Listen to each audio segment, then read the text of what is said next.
Hey, welcome back to the Buck Naked and Amy, where we love to talk about the naked truth, the absolute truth. People are craving to know what the truth is. And when you value and when you monitor and when you adjust your life to understand the Word of God, He says, you continue in my word, then you'll know the truth. The truth will make you free. I love that because in a world of so many opinions, thoughts, propaganda, ideas, agendas, there is an absolute truth and there is a naked truth, and that's what we're passionate about. And really, we're coming from a biblical worldview. And we have an incredible guest today on our podcast. I can't even believe it. It's so amazing. But before we tell you, we got to talk about a few hot things in the news. Okay, we're past the day of elections where we have elected our brand new governor, senators, and something happened on election day that this is the only time it will happen in like 370 plus more years. And this is the first ever total lunar eclipse. Basically a blood moon. Now, if you know anything about scripture, anything about biblical prophecy, anytime there is a blood moon, this is where the sun, the moon, and the earth all line up in a straight line. And in order to see it, you have to look to the east. There is so much to unpack about this, but you do your homework, you study the blood moons, you check about Israel, world events, and all that happens. Signs, there will be signs in the heavens. The sun, the earth, the moon, all form a straight line November 8th, 2022 It's a at big 5:16 a.m. Wow. Benjamin Netanyahu was elected in Israel. And there's stuff going on in Iran right now. There's stuff going on in Israel, Israel, Argentina, Venezuela, Brazil. Lots happening in the world. Can I tell you? I think we're believing God that there's going to be a holy shift. Mm-hmm. That no matter what happens, God is in control. When we focus on the truth, Jesus never changes. He's the same yesterday, today, and forever. Okay, so I have to introduce our guest for today. Wow, we are so privileged and honored to have New York Times bestselling author Eric Metaxas right here on this show. He has a new book out, and this book is such a now book, a now word. It is Letters to the American Church.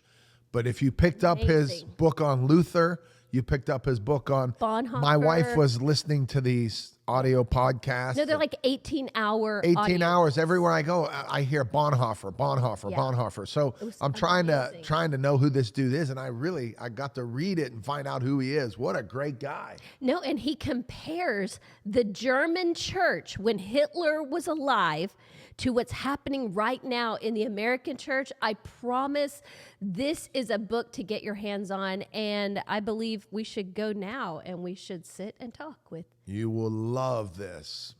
Eric Metaxas. Let's go. Thank you for coming to Pittsburgh. Oh, listen, thank you for, excuse me, no. No, it's a huge honor. As I recall, you invited me, and if you hadn't invited, people say, why don't you come to, I have to be invited, so thank you for inviting me. This is an honor and a blessing, yeah. Well, let's start with this one. We went home and we got a couple different emails from some people, and one pastor was saying this, a prevalent pastor. He said, he was actually preaching and worked up about it. He said, we have to stay out of politics. Yeah. We have to preach the gospel only. How do you address a pastor that says that? It's just crazy. That's like, there are people that say crazy things, and I've heard this over and over and over again. If we just preach the gospel. What is the gospel? How can you preach the gospel when, look, Bonhoeffer said this, right? He said, if the church does not speak up for the Jews who were going through hell, they were being demonized and persecuted, this is before the death camps. He said, if the people of God do not speak against this and go to war over this, okay? Basically say, we're going to put our lives on the line for these Jews. these unsaved Jews. They're not part of our church, but they're made in God's image, and we're going to speak up because we believe this is immoral and wrong, and the church is supposed to be the conscience of the state. We're supposed to speak up.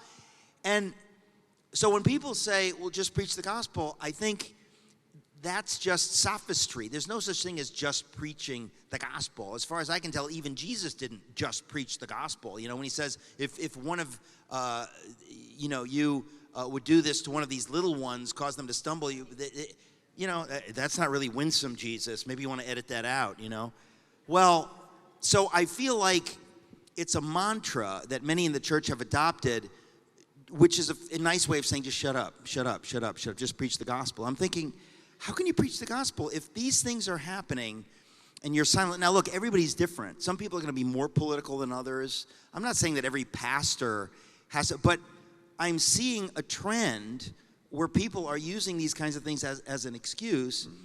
I was in New Jersey. I think the first time I spoke on this book, I spoke at a church in New Jersey, and the pastor came up to me after I spoke and kind of confessed to me that after hearing me speak, he realized that his elders, and elders can be evil. Did you know that? I mean, I hear this over and over again. The elders said, like it's a corporation, right? The elders said that he was not to go to a town meeting where there was this just evil sexual agenda being pushed in schools, right? And that he was not to go there, And he said that he complied with that. He didn't want to, but he complied with that. And he came up to me and said he knows that he should not have listened to that. He should have gone. Because children's lives are affected, and the Lord will hold us responsible. So I just think it's a myth that we could just preach the gospel. It's like a nice idea, right, but it doesn't really make sense. And Bonhoeffer was outraged at those in the church who were saying, we're just preaching the gospel, when they weren't speaking up for the Jews, and the Jews are suffering. It's like the Lord's going to hold you responsible. It really is like the person saying, like, I'm just going to have a quiet time. Like those people being murdered out there, I'm just going to have a quiet time right now because prayer is the most important thing, right? You're like, yeah, that's the devil using religiosity to harm people. I think sometimes people forget that they're very heroes of the faith. We're like Moses, who was the giver of the law, David, who is a king, Esther, who goes before the king on behalf of God's people who are about to be annihilated. Daniel went before the king. Nehemiah went before the king. Paul went before kings and rulers and governors. Jesus' life started with government and ended with government. I don't know how you can read a story in the Bible and not see the connection of God and government working together. What we are saying is, but that's the point, is what we're saying is biblical. And people saying, no, that's not biblical. They're not being biblical. And we've got to call them on it. And again, these things become mantras. Just preach the gospel. I just want to know, what does that even mean? Like, what do I need to stick to? Right. Because as soon as I talk about the sanctity of life, that's controversial.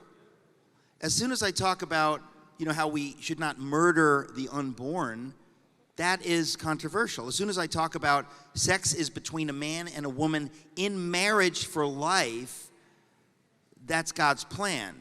There are only men and women, male and female, in his image, made he them. That's kind of clear. Right. So as soon as you talk about any of this stuff, according to those pastors, you're not preaching the gospel. Just stick to the stuff that's not controversial. Well, there was a book that was written, and you alluded to it this morning, but the title is Not In It to Win It. Yeah. And I was just reading on Amazon, to go on there, and it says, lurking beneath our Bible-laced rhetoric, faith claims, books and sermons is a relentless drive to win. Right. That's Pastor, let me give me? you just the initials, Andy Stanley.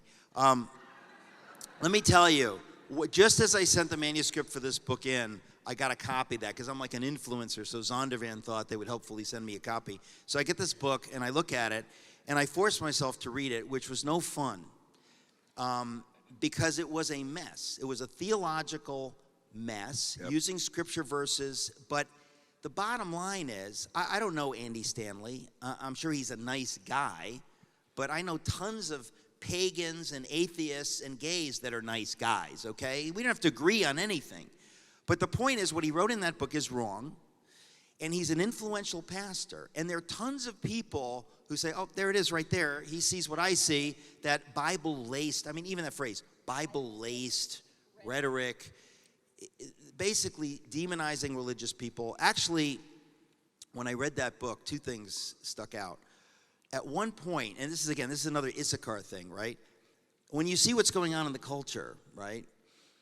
If you think the trouble is, I don't know, whatever you think, what does he pick out in the book? He mentions the Westboro Baptist, you know the famous God hates fags people, right? Every Christian I know knows those people are unhinged lunatics, right? We all know that. But he writes about it in the book like, you got to watch out for those people because there's plenty of them lurking in every church. And I thought, are you kidding me? Like I don't know any Christian that doesn't know that group is a fringe group of nuts who don't speak for Jesus, who preach hate. But he felt like he needed to mention that almost to say, you better watch yourself because that's a real issue in the church, a lot of hatred. And I thought to myself, that's one of the ways that I know that the book is crazy, because if that's what you're pointing to with all the stuff that's going on, you're playing games, because that's not real. But the other dismaying thing is that, so I read the book, and it was just, again, it's historically and theologically mistaken. I'm just going to say it. It's just mistaken, and it's misleading people. But I then went on the Amazon page and saw a big happy blurb for this book from Jim Daly of Focus on the Family. And that's when you know how bad it is. That these people, I've mentioned some of them tonight, you think, oh, these are good guys. These are good. But good guys can get it wrong. Good guys in the German church got it wrong. And it affected the people in the pew, and it affected the nation. And so I really believe God is calling me to explain this. And in the book, I try to say it in a nice way. In other words, I'm trying to say it in such a way that if you are on the fence, you could be persuaded. This is not just, there's nothing angry. I'm trying to say it in a way to buck up people who might have, they're just timid about speaking on issues, and just to say, don't be timid. What do you say to somebody, like for instance, and we love pastors, we love people, we love preachers, but as Creflo stood up and pointed at somebody that said, Stacey Abrams, that birth control and abortion would be good to use at this time because of the great inflation. And then a pastor would stand up and say, if you kill the kids, you don't have to feed them. That is so smart. I never thought of that.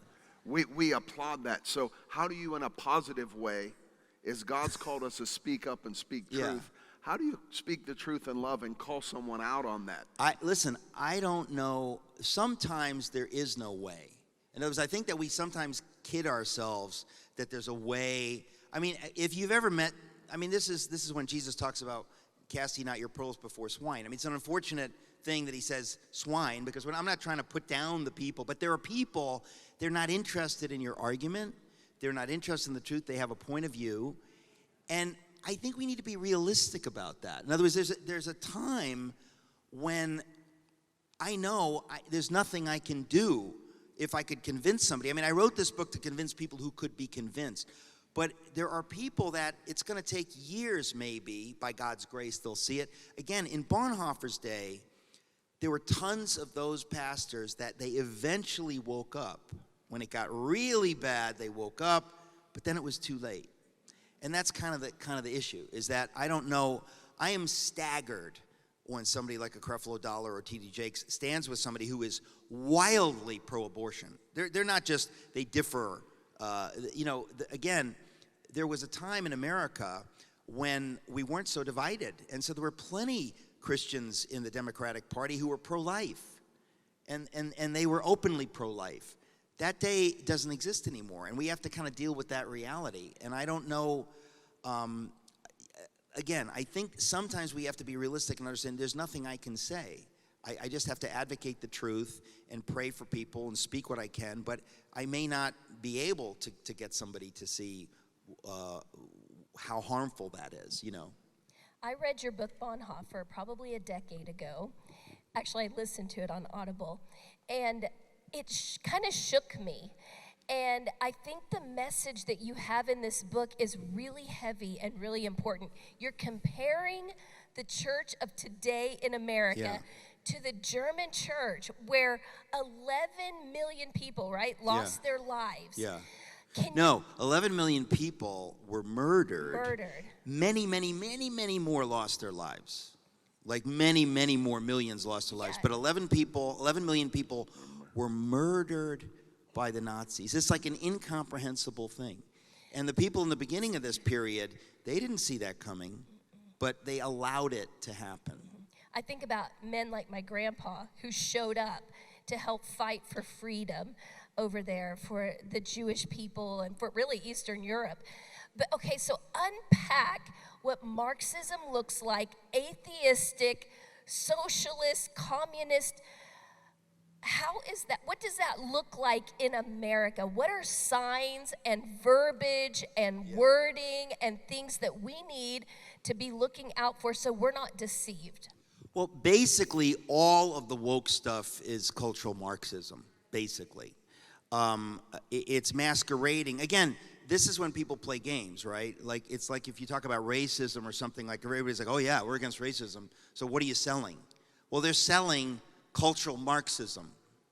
And so, you know, BLM, and they are going to destroy the black community and destroy black families. So I have to say, what they're selling is going to hurt people, the very people they would claim to help, but just in the same way that socialistic policies are going to hurt people. In other words, if you care about the poor, there are many good people that are convinced socialism would be a good thing for the poor, right? And I'm here to say that they're mistaken. We have many decades going back to Johnson's Great Society that we're going to spend tons of money, we're going to wipe out poverty. It created more and more and more and more poverty. It worked against everything. And so really what you're talking about, I mean, if you think about what is Marxism, it's basically a godless way of seeing the world, and it's a way of saying we can solve problems without God. We're going to redistribute wealth. We're going to redistribute wealth, but it's always very divisive. It pits people against each other. It's going to pit blacks against whites. It's going to pit poor against wealthy. It's going to pit people against each other. And God's way, and what has been the American way, which is from Scripture, is that we say, no, we're always going to have poor people, but we're always going to try to be fair. We're trying to create a world where everyone has an opportunity, and we're going to try to do what we can with our flawed system to help people. But redistributing wealth, by the way, if it worked, I'd be for it. But it doesn't work. It crushes the poor. It crushes the poor. Really what it does, ultimately, is it gives power to those in power. They use, you know, if you say to somebody like, you're against racism, right? You're against poverty, right? You're against the poor suffering, right? And you go, yeah. And they go, okay, do what I tell you. Give me your money. Right. And many people just like, okay, and they do that. And then the people who get that power and get that money do not use it for what they said. They use it to get more power and to control people more and more. And it's antithetical not just to biblical values, but to American values. The American value of liberty is antithetical to Marxism, to socialism. These are ideas that it's authoritarians who have power. And again, we've seen this big time now in big tech, that they have so much power and that they're silencing people and they're using that power. That itself is un-American, and we're in a real battle right now, right? Are you going to get canceled? Are you going to get, be careful what you say? And you think, wow, that's not the American way. We've always struggled with that, but it goes against liberty. We used to say, I may disagree with you, but I will defend to the death your right to say what you have to say. Like, that's the American way. It's a beautiful idea, right? That we can't force people to agree with us, but we could believe that it's okay for us to disagree. So there's a lot there. The transgender stuff is another example of, most people know that it's crazy stuff. That like 5 minutes ago, somebody just decided that everything's different and whatever. And On a spiritual level, I see it as somehow demonic, that people's lives are being destroyed, but the inability of people to speak against this. I mean, you're getting some people speaking against, but you're getting a lot of pagans speaking against this, because a lot of churches are timid. They don't want to go there, and so it's almost everywhere we look, we're seeing this kind of stuff. So that really wasn't much of an answer. But you bring out in your book about not being silent. And so spending a lot of time building churches in Russia and the Eastern Bloc countries and being in Auschwitz where the bake ovens were, I have this high alert when I see Marxist communism. And so with that, when a guy walked in the back here and said to me, and they put a little clip together and said that we sat right here and interviewed a spirit-filled man of God, Doug Mastriano, and he put this out over the airwaves that we will be threatened by this news media outlet, and basically brought attorneys on and said he is not allowed to speak that, he is not allowed to say that. I went through about 6 different attorneys. They said I did nothing absolutely wrong.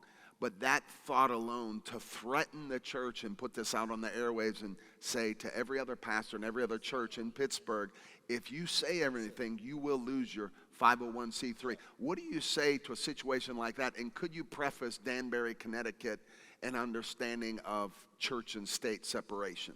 yeah, it's funny. I grew up in Danbury, Connecticut. It's my hometown, and I discovered it as an adult that the concept of separation of church and state was a letter that Thomas Jefferson wrote to the Danbury Baptists. It's kind of an amazing thing, right? But the point of separation of church and state is that the founders understood that we need faith for liberty to flourish. Now think of this. They were not on the same page as we are theologically, but every single one of them, without exception, understood that if we don't have robust faith in America, we can't have liberty. And there's many reasons for that. But they said, but we can't force faith, because you can't force faith. And because if you force faith, then there's no liberty, right? So they understood that we have to have a separation of church and state. We have to have religious liberty in America where the state can say nothing to the churches. The churches are free. Come on. And the fact of the matter is, when you have freedom, you have messy stuff, okay? You're going to have crazy people. They're going to have cults. They're going to have bad theology. But you say, well, it's a free market, and we're going to let it ride. We're going to let the people choose what church they want to go to, whether they want to go to church, whether they want to go to mosque. We can't get involved in that. So it's a sacred thing to liberty, that we have religious liberty. And so what you always see in communist countries, in authoritarian countries, they try to crack down on the church. Why?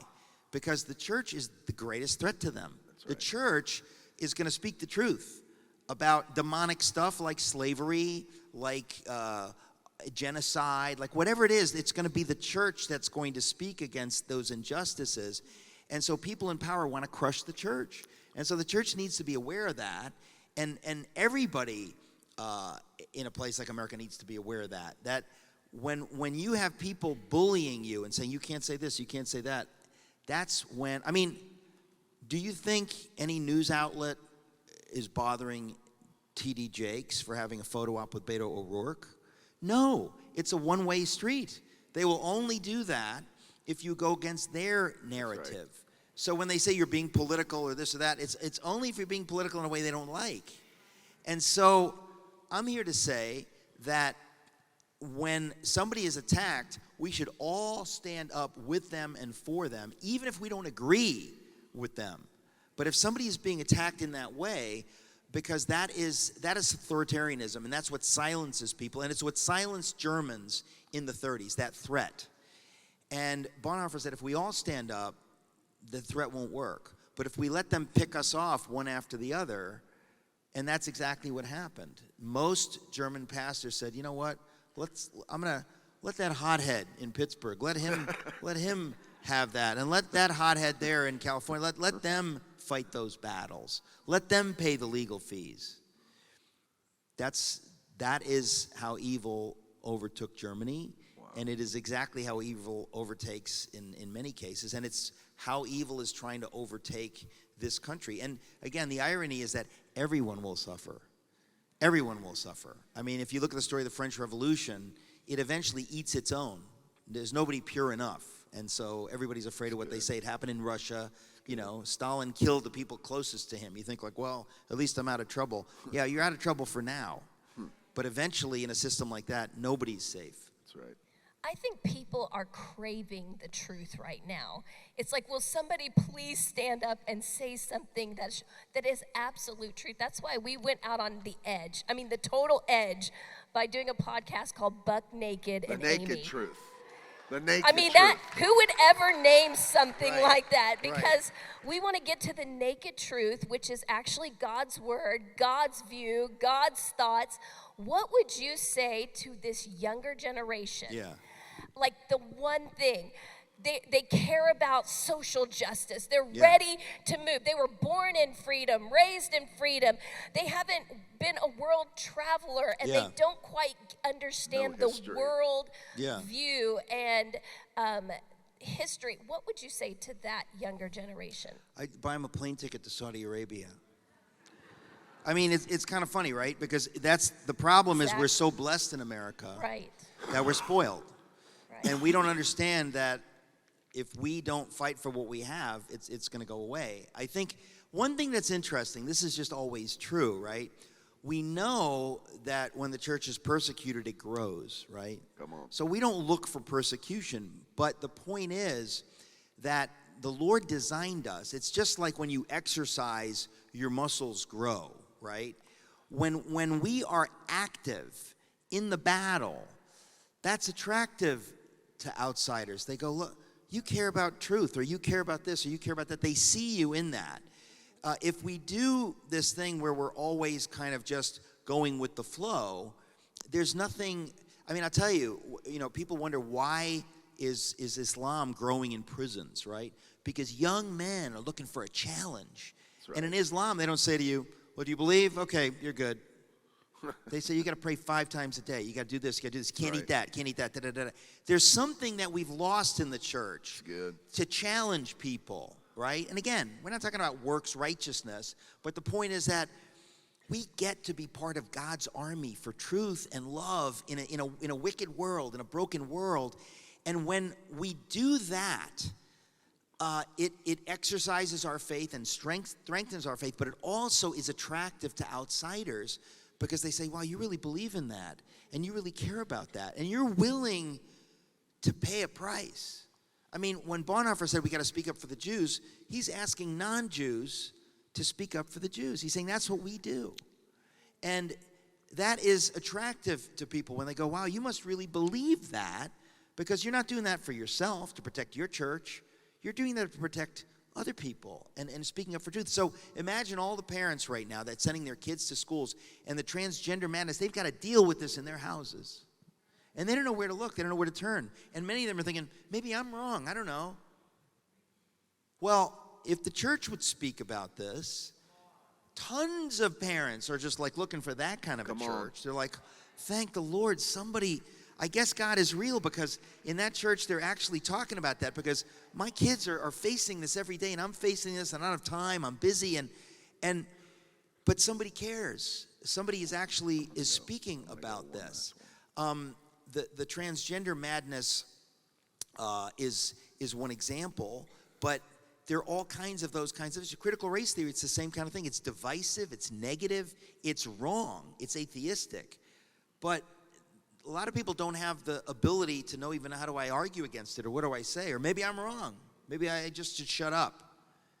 And when they see people living out their faith, I mean, the vaccine mandates is a classic example, right? I don't think the vaccines are a good idea, to put it mildly, but I'll tell you what, people like Fran Drescher, when she spoke in this video, she said, I got the vaccine, but what I see, this enforcement of it, we need to speak against that. That's not right. So she didn't say like, well, I'm vaccinated, so tough luck. She said, it's not right. She knows people that weren't allowed to work on the sets in these movies and whatever because they weren't vaccinated.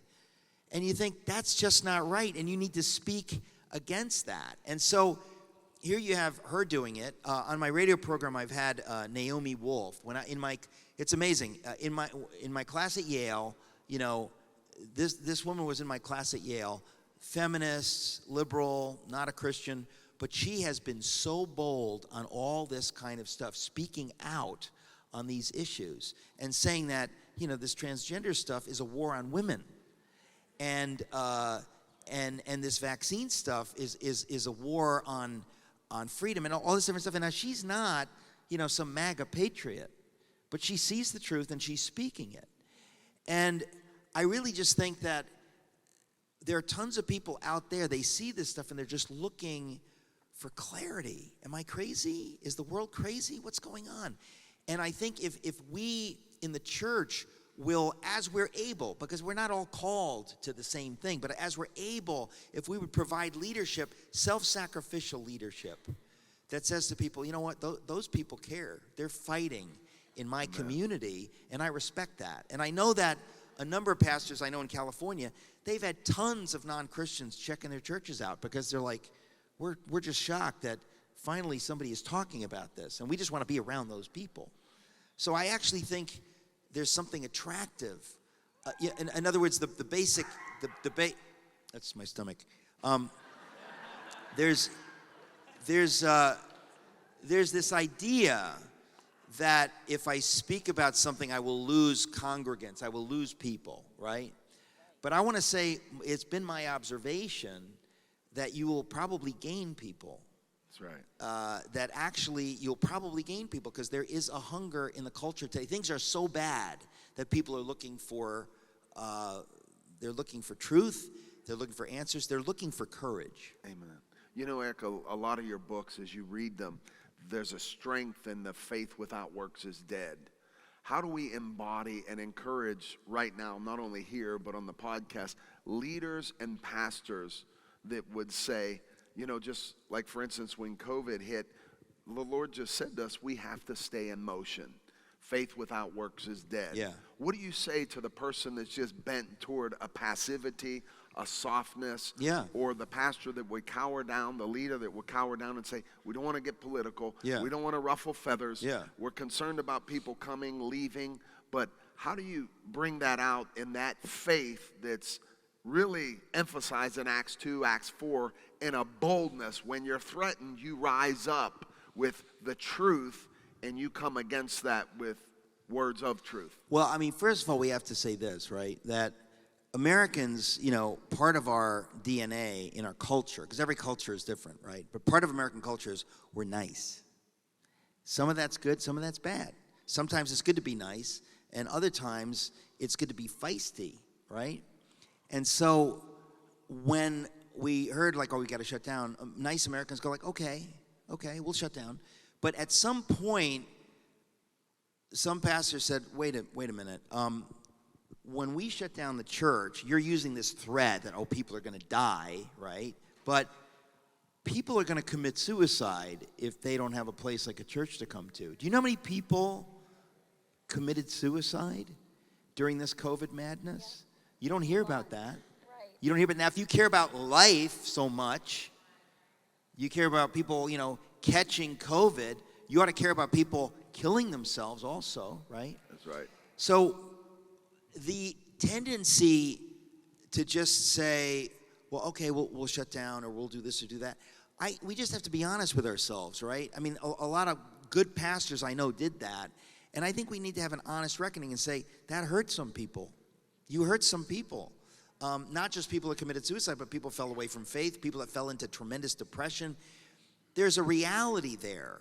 And so when you buy into a narrative, this narrative was a fear-based narrative, basically. Right. And again, some of it was good people just getting stuff wrong, but some of it was authoritarian madness. And I think that we have to say there is a time to fight. David didn't say, let me pray with Goliath first. But we don't say, David wasn't a Christian, he was just a nut. We cheer, right? The idea. So this idea that Christians were not supposed to fight it's not biblical. Now, how you fight matters. When you fight matters. But the idea that we're supposed to be passive and that turn the other cheek like that's the whole Bible, that's not the whole Bible. Jesus said that to make a point. Just like Romans 13 is there for a purpose, but that's not the whole Bible.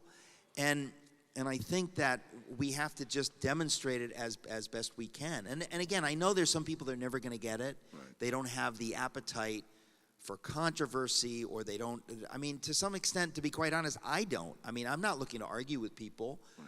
But you just have to, people have to understand we're in a battle for the soul of America. Amen. And if the church doesn't speak and stand, people will suffer. Yes. Christians will suffer, non-Christians will suffer, and tons of non-Americans in other countries will suffer. I talk about Reagan in the book. The last chapter is about Ronald Reagan. When he said, Mr. Gorbachev, tear down this wall. Everybody in the State Department said, you can't say that. Don't say that. That's not diplomatic. We don't talk like that. That's divisive, right? I mean, it's exactly what you hear in a lot of churches, right? Like, no, don't. That's controversial. Don't say that. Don't say that. There's a time to say something like that. And Reagan, when he said, Mr. Gorbachev, tear down this wall, I believe he was speaking prophetically. I believe the demons trembled when words like that came out of his mouth, because that affected millions in the Soviet Union. They thought, some American said that? There's hope. There are people out there who believe in what we know is right. We're not alone. But everyone you call it what you want, the bureaucracy, the deep state, the uniparty, the cowards, whatever you want to call it, the rhinos, whatever word you want to use, they've always existed. And they told Reagan, you cannot say that. Do not say that. That's right. But at the end of the day, what we're talking about is God calls us to fight evil because he wants to defeat evil. So good. But there are voices that say we need to coexist with evil, and we should never have open warfare, just coexist. So when it came to the Soviet Union, they called it détente. Remember that, right? Détente. We just want to play patty cake with the devil. We don't want to actually have a fight, because what if we lose? So we won't say anything. And Reagan, because he discerned the times, said, no, I'm going to say, Mr. Gorbachev, tear down this wall. And I'm telling you, that was so powerful, and that we now know as a result of that kind of posture of Reagan, which everybody said, no, don't do that, don't say that, that's warlike. Because of his posture, and because of the posture of Margaret Thatcher and Pope John Paul II, the Soviet Union fell. But if it hadn't been for those three figures being heroic and doing what everybody said you can't do, the Soviet Union would have kept going. And there's evil that we're facing today. In other words, the globalism that's trying to take over the world, the communist Chinese that are just crushing their own people. They need us in America, and particularly in the American church, to be strong and clear on these issues, because the human rights that are being violated in China, it's as horrifying as what the Nazis did. And people are like, well, I don't care. I can make some money, doing a deal with China. I don't care. God's going to judge you if you don't care about that stuff. So much of what you're saying, today, all day today, and in your book, it reminds me of some prophetic words that I've heard spoken multiple times, that there are two parties, the mama bear party and the groomers. And the more I hear what's going on, I mean, you're a mama bear, it's like we've got to rise up to protect the cubs. And when we hear about puberty blockers for third graders, that's a huge problem.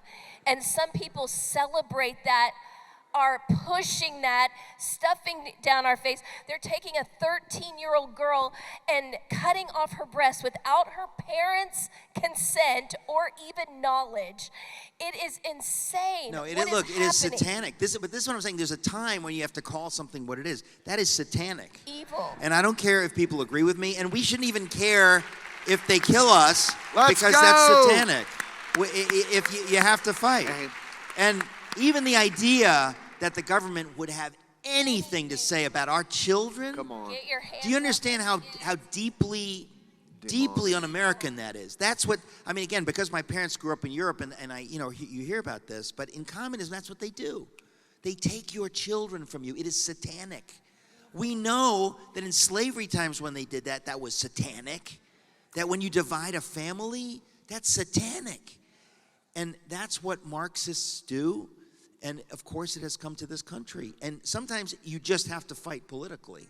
You know, you can't make somebody advocating for that necessarily see your way, but you can vote them out of office, or you can, but we better do whatever we can do, because young people's lives are literally at stake. That's right. Wow, what an incredible interview with an incredible man. I really believe he has a message for our times, for the church of the Lord Jesus Christ. I love some of the quotes, from Bonhoeffer. Silence in the face of evil is evil itself, and not to speak is to speak, not to act is to act. Wow. I love what he said on this takeaway. To silence the voice of the church is to silence the voice of God. Wow. I want to encourage everybody out there that we are the ecclesia.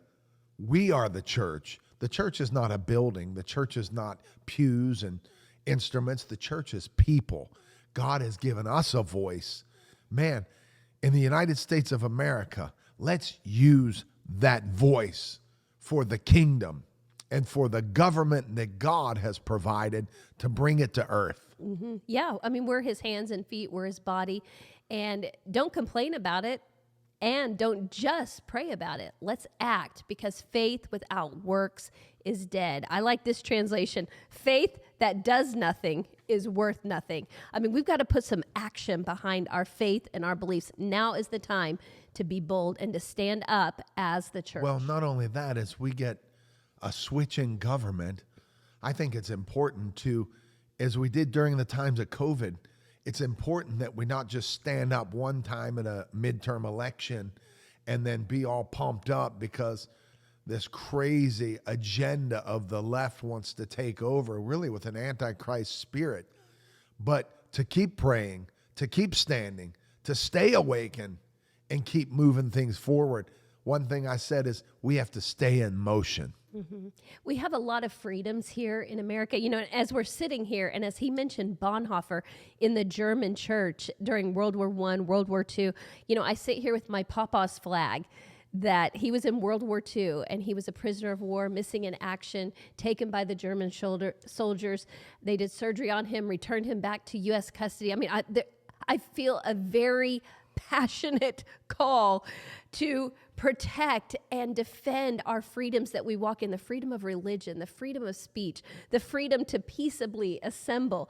We have rights. And I tell you, there are people that do not want us to walk in those freedoms. So we have to, as a church, we have to see things, we have to say things, we have to do things, and we have to pray about things. And don't be afraid of speaking the naked truth. Some people don't like it. Some people get upset about it. I heard a preacher say a couple days ago, we got to be kind to people. We got to be nice to people.